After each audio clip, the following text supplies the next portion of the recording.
Hey guys, this is Satish, founder of apnipolicy.com, and in this video we are going to talk about endowment plan and why you should not buy an endowment plan in year 2021.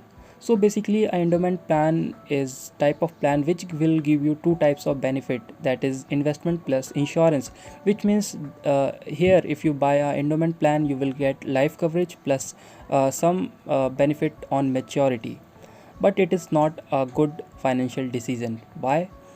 Well, you will get the answer by the end of this video. So let's start this video without any further delay.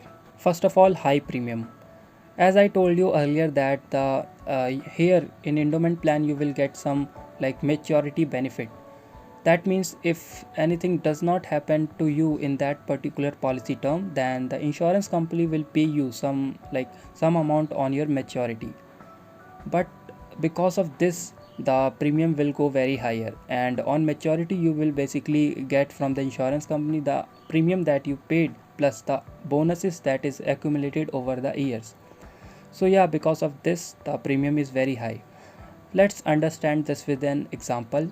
Let's say you are 25 years old and you want to buy an insurance. So let's say you are buying a term life plan. So for 1 CR term plan you have to pay like 1200 rupees per month, which is depend upon the companies to company and the term of the policy. And on the other side, for the same coverage of 1 CR in endowment plan you have to pay like crazy amount, that is like 50 to 60,000, and again it is vary from company to company and term of the policy. So where the term amount you have to pay like 1200 rupees per month, and for the same coverage here in endowment plan you have to pay like crazy amount, that is very high, 50 to 60,000. And for a middle class family and a middle class person it is very difficult to pay that much amount. And if you calculate on the yearly basis the premium is like 5 to 6 lakh yearly. So yeah, the premium is very high in endowment plan. So the another problem of endowment plan is low return. In endowment plan you will get like 7 to 8% of return annually, and the current inflation rate is 5%. So if you like if you bought a endowment plan for the 21 years term, then after 21 years the inflation rate may be about 10%. And let's say that your insurance company also giving you a return after 10 years like 11 or 12%. So in that case you are barely beating the inflation. So yeah, that's not a viable investment option. Hence we can say that insurance is made only for provide life coverage to an individual. We cannot mix both the term insurance plus investment together. We either have to choose investment or we either have to choose insurance. We have to keep both of them separate if you really want to get the maximum benefit out of them. With that note, let's move to our next point, which is less coverage. In endowment plan you will basically get a low coverage. An insurance company claims that you basically get coverage of 10 to 12 times of your annual premium. If you are paying like 50,000 rupees per annum, then the life coverage for you is around 5 to 6 lakh rupees only. That means if anything happens to you in future, then the family will get 5 to 6 lakh rupees only. Do you believe that the 5 to 6 lakh rupees is enough for your family? No, because they will not survive with that small amount in this competitive world, the highly inflated world.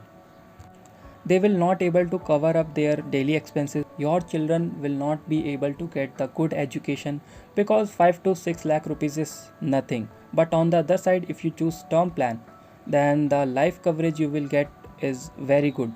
If you if you choose a term plan of 1 CR, then the family will get 1 CR if anything happens to you. And I think 1 CR is enough for your family survival, and they will be their financial stability would be maintained in that particular amount. So yeah, endowment plan is also very bad if you if you choose endowment plan for the life coverage purpose. So with this, let's move to our next point, which is low surrender value.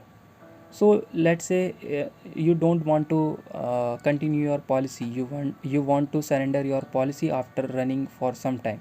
Then the insurance company will allow you to do the same, but you will able to surrender your policy after like 2 or 3 years of running the particular policy, which is totally vary from company to company.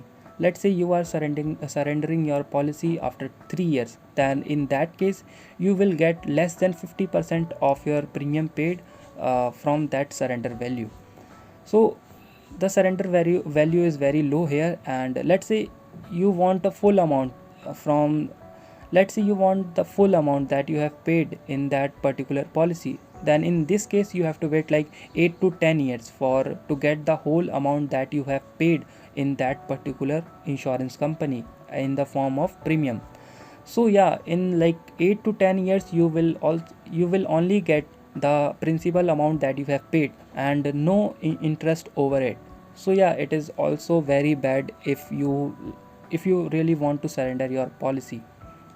So what's the solution here? Rather than buying a endowment plan, what you can do is you can buy a term plan, and with the leftover money you should invest that particular amount in different investment options such as mutual fund, stock, gold, or even cryptocurrencies. And one more thing I want to tell you that gold is the most safest investment option with that will give you like 10% annual return. But on the other side, cryptocurrencies are the most riskiest investment option, but the chances of return is also highest here. Invest in cryptocurrency only if you are ready to lose your money. But it doesn't mean that you will actually lose your money. I am saying this because you will see frequent dumps in cryptocurrency like 25 to 30%. Yeah, it is the most riskiest investment option, but it is also the future of exchange. So what you can do, like my advice here is that divide your money and invest in all type of investment option. That means like invest some part in stock, invest some part in mutual funds, invest some part in gold, and some part in cryptocurrency. In that way you basically lowering the risk, and plus you will also get higher return on your money over the period of time. So with that note, let's wrap up this video. I hope you definitely learned something new from this video, and it definitely adds some value in your life. So if you like this video, please consider subscribing this channel, and you can also follow us on different platforms like we are also on Instagram, LinkedIn, and if you have any query regarding insurance, then you can also mail us at mail@apnipolicy.com. We will reach out to you and provide you further assistance, because we are on a mission to educate people of India about insurance. So let's meet in the next video. Till then, bye and take care.